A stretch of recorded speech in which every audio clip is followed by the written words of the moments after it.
Welcome back to Unapologetically Woman. We're celebrating phenomenal women all across Kentucky who make no apologies for their perspectives or the impacts that they're making in the community. Today we're celebrating Sheriff Kathy Witt. Kathy is a wife, bossy to her grandchildren, and Fayette County Sheriff. Unapologetically Woman, Kathy Witt, that's you. Welcome. Thank you so much. I'm really humbled and honored to be here with you today, Sharon. Well, I'm excited because I have you in my space today, so I'm going to learn everything that there is to know about you. Okay. Okay, you're in public service. Sheriff Lexington, how does that feel being a female in a predominantly male-influenced role? Well, it's a tremendous honor to serve the citizens of Fayette County, and I'm just so appreciative that they've allowed me to do it for the number of years that they have allowed me. It's sometimes, as a woman in a male-dominated role, it can be a little lonely. There are only about 40 elected female sheriffs in the country out of 3,000. Wow. So we're small in number, but we're mighty in our work ethic. And so do you guys connect with each other across the nation? We do. I have some great female sheriff friends all across the country. And this year at the National Sheriff's Association, one of my very best female sheriffs was named the first female sheriff of the year.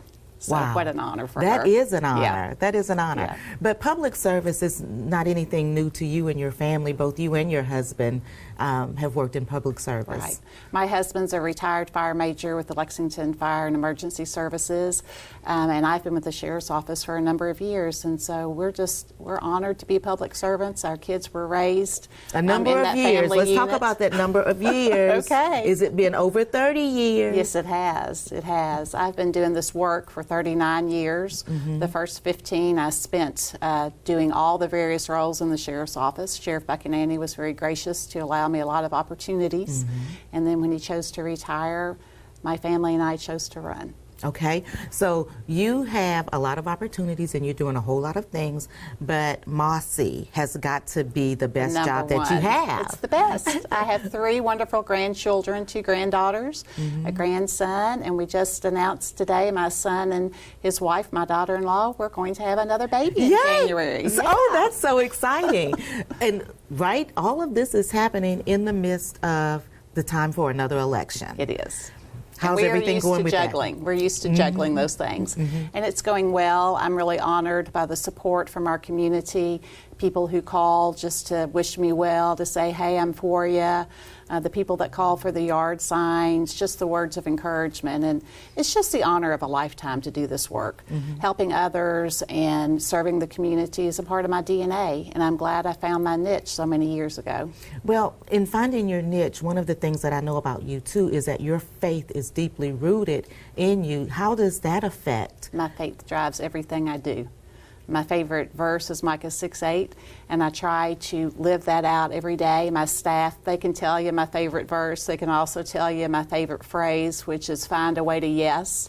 Mm-hmm. When we've got all the snow on the ground and everything else is closed, we're out there. We're taking folks to the hospital so they can do their jobs because, you know, surgeries don't take a snow day.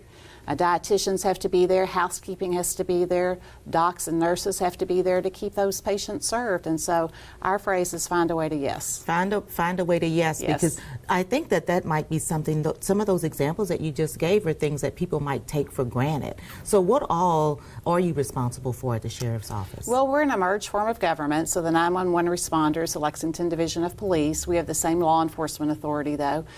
So we take care of the courts, we serve the warrants, we serve emergency protective orders. So we have a great domestic violence unit and a great victim advocate unit that we call Amanda Center, named after Amanda Ross, who was murdered by her former boyfriend in 2009. And so her mother had gone with Amanda so many times to court, and I got to know her mother after Amanda's death, and she allowed us, before she passed herself, to name our domestic violence center Amanda Center. And so we do a lot of that work. Wow. We do a lot of work in sex offender compliance, so we're out in the neighborhoods notifying neighbors when sex offenders who have been released from prison move back into the community and move into their neighborhoods. So I had the opportunity to meet Megan Kenka's mother back in the late 90s, and she was a young girl who was murdered. She was the same age as my oldest child, my daughter, when she was murdered in New Jersey. And her parents went on a crusade around the country to pass laws so that law enforcement could share information that their citizens need in order to stay safe. Wow. For me as a mom, whenever something happens and I think, oh, I have a kid that age, Right. that really resonates. It does. It And does. so how does that with you and your work? So that was a driving force with me. I helped lobby our legislators in 1998 to pass Kentucky's version of Megan's Law. And it incorporated sheriffs doing the notification then. That part has since changed because a lot of our fellow sheriffs didn't have the funds or the manpower to be able to do the mandate, so it's more passive, but we have chosen to be that unit that continues to notify the neighborhoods. So Kathy, one of the things that you believe in is that doing for others is not an obligation. It's a calling. It's a calling. It has been a tremendous calling.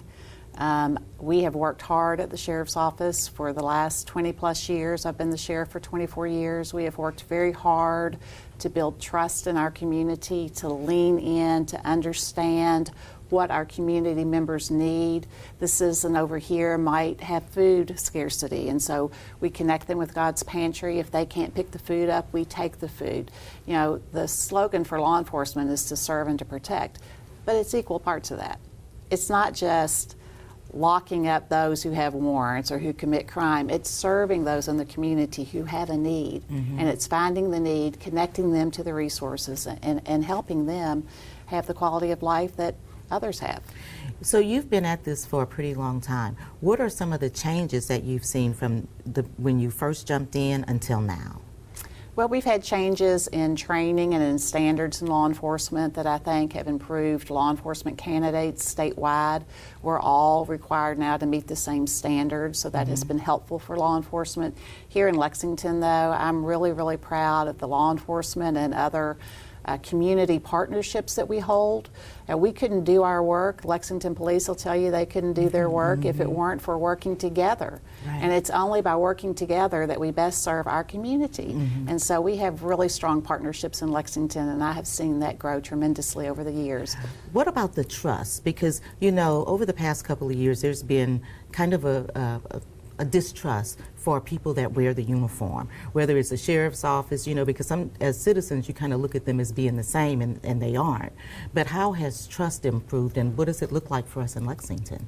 Well, I think over the last few years, the trust has grown. We went through a period of time in which people voiced that they had distrust, and so we leaned in at the sheriff's office more than we were leaning in before, and we were leaning way in before.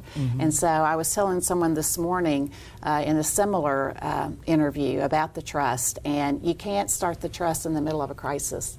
You have to have worked it for the last years up into that crisis. Because in the middle of the crisis, everything's out the window, everything's in chaos, and they need to turn around and look to see somebody. That's the one that brought the food box. That's the one that helped me get the emergency protective order. That's the one when I suffered a loss in my family. And so we worked very hard at that at the sheriff's office. And so you guys, I'm going to be quite honest with you, you guys are doing things that I guess I just took for granted. I know that, you know, you've served the warrants and all of that, but the God's Pantry, and now I'm thinking back to the beginning of COVID when I remember seeing your guys at God's Pantry Yes. and picking up boxes and, Right. you know, yeah, now it's all making sense to me. Yeah. We didn't go home. Law enforcement can't go home during a health pandemic or any other kind of pandemic. We have to stay boots on the ground.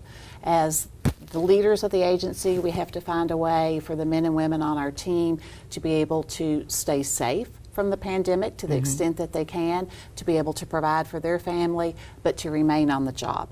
And so that's what we did. We're proud that we delivered over 40,000 pounds of food during that period of time, 17,000 hot meals to shelters that had to stay open and to other facilities that had to stay open to serve their clients. That's a big deal. Yeah, we were proud to do it. We were honored to do it. To be able to do that for the community. Honored.